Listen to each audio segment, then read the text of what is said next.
The MLB trade deadline is quickly approaching, and with that, trade talks are intensifying around this Red Sox organization. Based off the most recent report, they've been tied to a 15-year veteran, a switch-hitting first baseman. I'm here to break down who that is and if this would be a good trade for the Red Sox going forward, as they hope to be in contentions come October. We'll break down all of that on this episode of Red Sox Digest, but first, please do remember to scroll down and click that subscribe button. You guys recently hit our new goal of 3,000 subscribers, so thank you guys so very much. But now let's get to it and break down a possible trade deadline acquisition for the Boston Red Sox. Now, the name we are going to be focusing on today is Carlos Santana. He is a veteran, and there's no other way to say it. He's been in this league for so long, and around the game of baseball even longer. He's played catcher, he's played a little bit of third base, as well as now dominantly first base. He's still a switch hitter at the plate. He's not the most productive,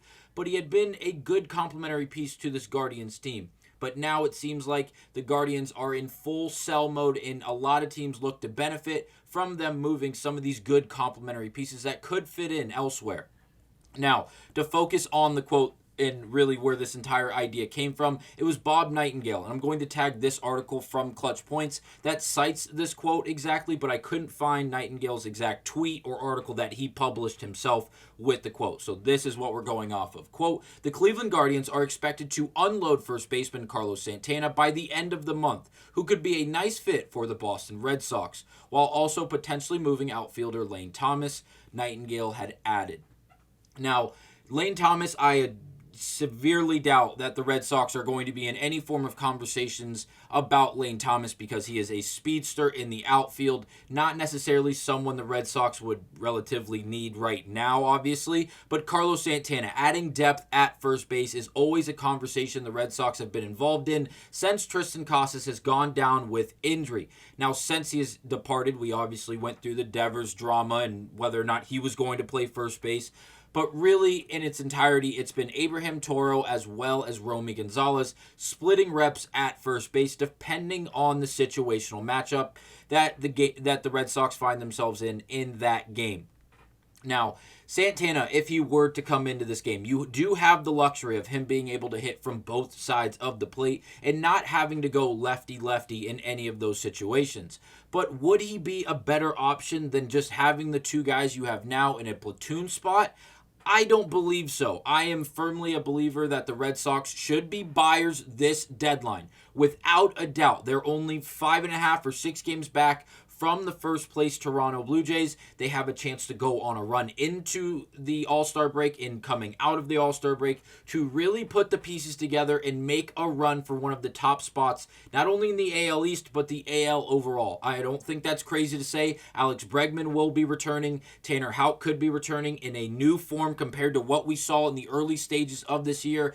And again, there's another video on Red Sox Digest that should be up by the time you're watching this, praising how great, say, Don Rafaela, as well as Trevor Story and Lucas Giolito have been for this Red Sox team. The Red Sox overall have been better than they should be, with Devers being on the way out in the middle of the season, very abruptly to say at the least, and then obviously Bregman going out, Casas going out. They've made good with what they've had up to this point for as long as they've had it. I don't believe Carlos Santana could be someone that would push the needle. I think the Red Sox, if and when they buy at this deadline, it should be for pitching, whether it's starting pitching or relief pitching, I don't care. As long as they are reliable, confident arms you can put into high leverage moments, either in the late stages of July, in August, or even in October. I think that is the main thing the Red Sox should be looking to buy here, not a veteran bat looking to just fit in elsewhere. He just hasn't worked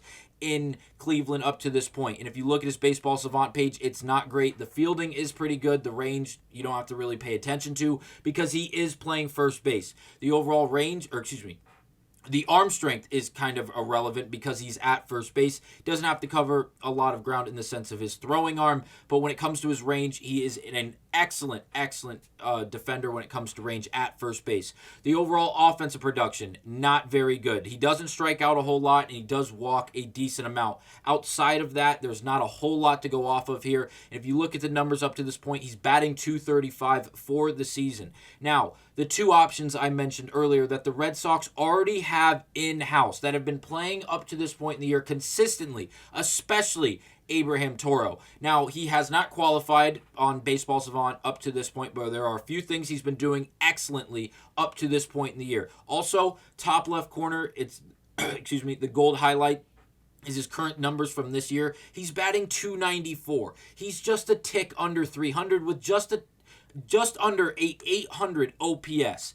Abraham Toro has been doing things excellently for the Boston Red Sox, and I know the fielding is very blemished on the Baseball Savant page, but just a week ago, not even a week ago, I came to you on this channel praising Toro and his defensive abilities at first base as he had pick after pick after pick on bad thrown ball and, if you will, they were lower balls thrown to him from Meyer and Story in the Cincinnati Reds series. He was phenomenal. And outside of that, the offensive production hasn't been bad. Another guy that started as a switch hitter earlier in his career, and he has been hitting the ball decent. He's not destroying the cover. He's not Aaron Judge. He's not hitting as well as Alex Bregman, but someone who is more of a complementary piece. He's not a star, but someone you're hoping to just carry their weight and do just enough more.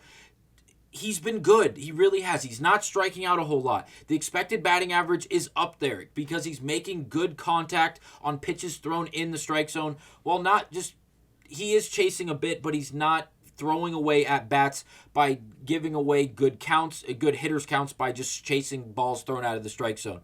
Now, over the last 30 days, just like the majority of this Red Sox team, Toro has been playing very well, specifically at the plate. And he's not the only one, as Romy Gonzalez is batting over 400 in his last 7 games. Yes, the at-bats are down. I understand that.